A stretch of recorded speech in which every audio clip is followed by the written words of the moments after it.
So hopefully one of the things that you took away from the last video is that determining centroids via integration can be quite complicated. In addition, if you kind of look at just all of the things that exist in the world around us, hopefully that you see that many of them can be viewed as being a composition of relatively simplistic shapes. So if you just kind of view them from the two-dimensional perspective, maybe you can view something as a triangle sitting on top of a rectangle, or a big rectangle with a circle cut out of the middle. So since the world around us can be viewed as a composition of basic shapes, and since those basic shapes, we can compute the centroid by integration or symmetry one time and then just put it into a table, it's probably not surprising to you that the way that centroids are computed in practice quite often, more often than via integration by far, is to use a tabular approach that relies on the fact that the centroids of common shapes are already defined and available to us. And that's what we're going to talk about in this video. So I wanted to include the actual table that you'll need to use for these types of problems right at the beginning of the lecture video. So hopefully for all these you can look at, and hard to see, I know, if you're watching this on YouTube, but if you go to this table in your text and zoom in, you have characteristic parameters for all the shapes. For example, this triangle has a base defined by b and a height of h, and we're given y bar. Now, what is y bar? Well, that's going to be the centroid in the vertical dimension. Now, what this is saying is that if the triangle has a height of h, the centroid with respect to the horizontal axis is going to be 1/3 of the height of the way up. And that makes sense to us because in a triangle, since that cross-sectional dimension is tapering, the majority of the volume is going to be there towards the bottom. So that's why this is h divided by 3. Now you might ask yourself, well, where is x bar? How do I locate the centroid in the horizontal dimension versus the vertical? And the key point for that is if you just take the triangle and rather than viewing the height this way, if you turn it on its side, then the height becomes the base. So in terms of the horizontal dimension, going away from the kind of larger, more dense area down here, if this dimension is b, it's just going to be b/3 away from that actual base. And kind of look through these and make sure that you're able to use all of the formulas that are given to you, both in the case of areas and in the case of lines, even though we're not emphasizing lines as much as areas.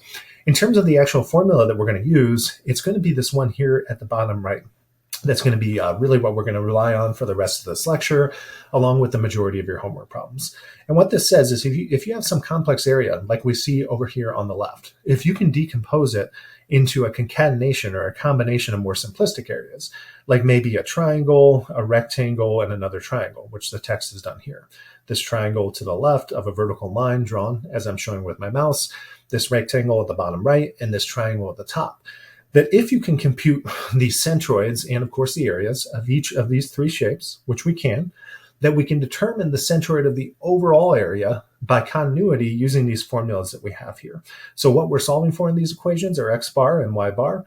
X bar and y bar are just the centroids of the composite shape. And what we're saying is we can relate them to the centroids of the individual shape that we break the more complex composite shape into. And generally speaking, we can look these up in an actual table. So let's just look really quickly in this case. Like if we had some way to measure the height to the peak and some way to measure the width of just the triangular portion, we know that the centroid C1 here is going to be up 1/3 of the height, and it's going to be over from the wider area 1/3 of the base. So for the rectangular portion here, it's going to lie exactly at the midpoint, since that's the intersection of the two lines of symmetry. So we're assuming that we're given adequate geometrical information to be able to extract these points. And these, like C2, for example, this sum in this case would be from 1 to 3. The X bar would be the centroid of the first shape, centroid of the second shape, and the centroid of the third shape with respect to their x components. So let's talk about how we can actually use this in an example. We have a composite shape here. We want to find its centroid. We know that the centroid is going to be located in this coordinate system, x and y, which has an origin right here, as shown on my mouse, in the area where the majority of the area lives. And since we have this circular cutout, it's probably going to be somewhere here pretty close to the origin. Hopefully everyone's able to see that. So the first question is, how can you decompose this into a bunch of shapes that are in your table? Well, naturally, based upon the way they've drawn the coordinate system, hopefully everyone sees that you could just have a triangle here at the bottom. And in terms of how to make this top part, it's a little bit confusing, and often there's multiple ways to do it. But the key point is you're allowed to have negative areas for things that are cut out. So if you had in a table the ability to stack like a rectangle, I should say to stack a semicircle on top of a rectangle, you could use that. But probably an easier way to do it is just to break it into a rectangular portion that has a height of 80 and a width of 120, a semicircular portion corresponding to the outer dimension of the circle, which has a radius of 60. And then from kind of taking that rectangle on the outer portion of the circle and stacking it on top of one another, we'll subtract away the actual inner portion of the circle that has a radius of 40.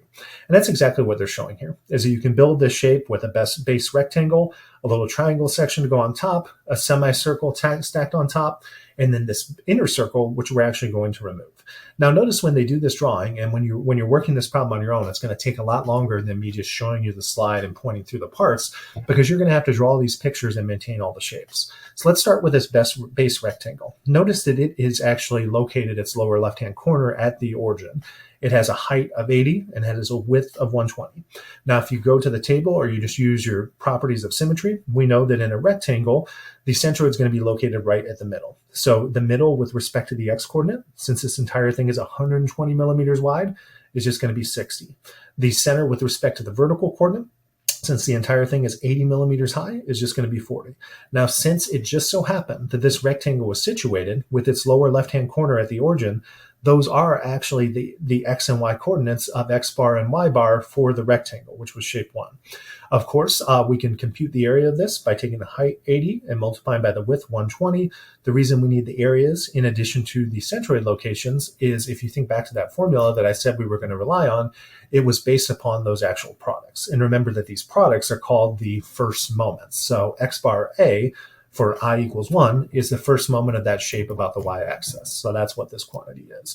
So this rectangular portion has this centroid based upon symmetry. It has this area based upon whenever you learn to calculate the area of a rectangle. You could look it up in the formula if you want, but we're going to need the product of x bar times A and y bar times A in order to solve for the big centroid locations, big x bar and big y bar.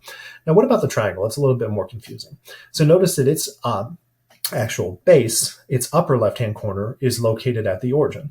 So let's start with the actual dimensions. What is going to be kind of the height in this dimension? Well, we're given that it's 60, and the width we know is 120 again. So we can compute the area of the triangle. 1/2 times the base, which is 120 wide, times the height, which is 60, we get that number. Now, how are we going to go about getting the centroid? Well, remember on that table that we looked at, if you go kind of to the fatter corner of the triangle, in order to determine the centroid in each dimension, you just go 1/3 of the way out. So this width, which corresponds to the base width, we know is 120. So if you take 1/3 of that, you're going to go over 40. Now, it's 40 millimeters from the corner, and that corner happens to be at the origin. So that means that the x-coordinate of this centroid is going to be positive 40. Sorry about that. But the y-coordinate, we're also going to go 1/3 of the way down. And in terms of going 1/3 of the way down, 1/3 of the way down of what? Well, this dimension is 60. So 1/3 of 60 is going to be 20. So it is 20 millimeters down in the y direction. But remember that relative to the origin, that's in the negative y direction. So that's how the negative value is coming in here. And that negative really matters because when you're going to take these values and multiplying them by areas, that will make these quantities negative as well. And when you're going to add them all up, right, the positive and negatives are going to effectively cancel. That's the key point of why this works. So you have to be careful with keeping your centroids in the coordinate system that was given for the problem statement. Let's go to this outer semicircle. Remember that the outer semicircle, in terms of where it sits on top of the rectangle. So it begins 80 millimeters up, and 80 millimeters up, it has a radius of 60 millimeters. That's this dimension that we were given right here. Going to our table and seeing how to determine the actual centroid for a semicircle, go to, where is that here? Semicircular area, that is the bottom row here. And if you notice clearly in terms of the x-coordinate or left or right, it's going to be right in the middle because it has to lie on that line of symmetry. But in terms of the vertical coordinate, up or down, we're actually given that that is 4r divided by 3 pi. So we know the actual radius here, so we can put it in, multiply by 4, and divide by 3 pi.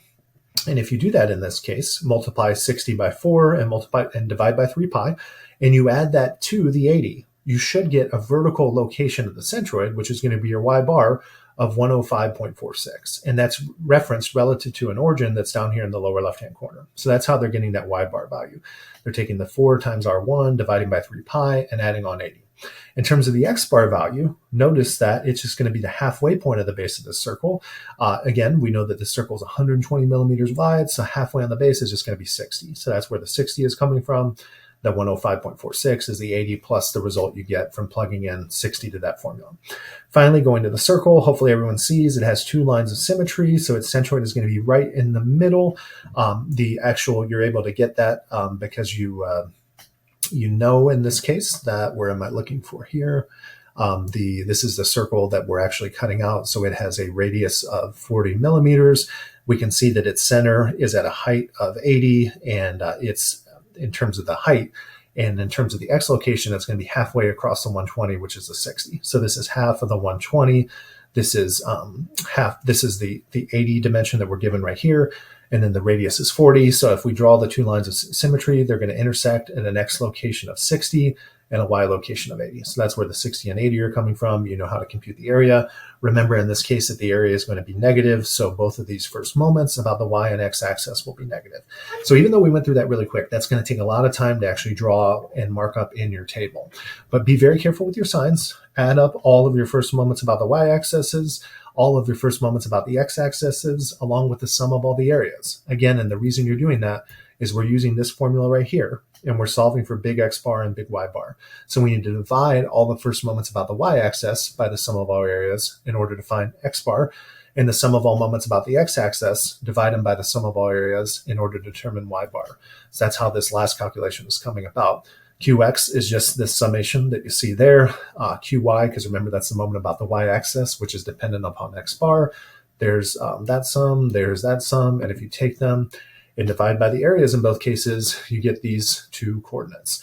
And in terms of, is it where we thought it would be? And I should have noticed that in terms of not overly surprising, I probably put it a little too far over to the left, but sometimes when you haven't been making these calculations in a while, it's easy to get the mistake. But the key point is, it's certainly going to be towards beneath that circle, and I think it should be a little bit to the left. And even though they've drawn this to look like it's right in the middle, X bar is 54.8, and remember that this entire geometry is 120 wide, so it is a little bit to the left, not as much to the left as I thought it would be. But anyways, there's problems until, like, when you watch it at first, you think, oh, that's the most complicated thing in the world. But just take it and try to rework that one on your own, kind of showing the setup at the table.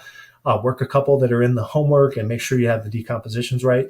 And really, it just becomes a matter of being really, really careful in your drawings and in your recording of the centroids of the individual shapes and your products, making sure that you don't neglect your signs. And the problems themselves can be relatively easy.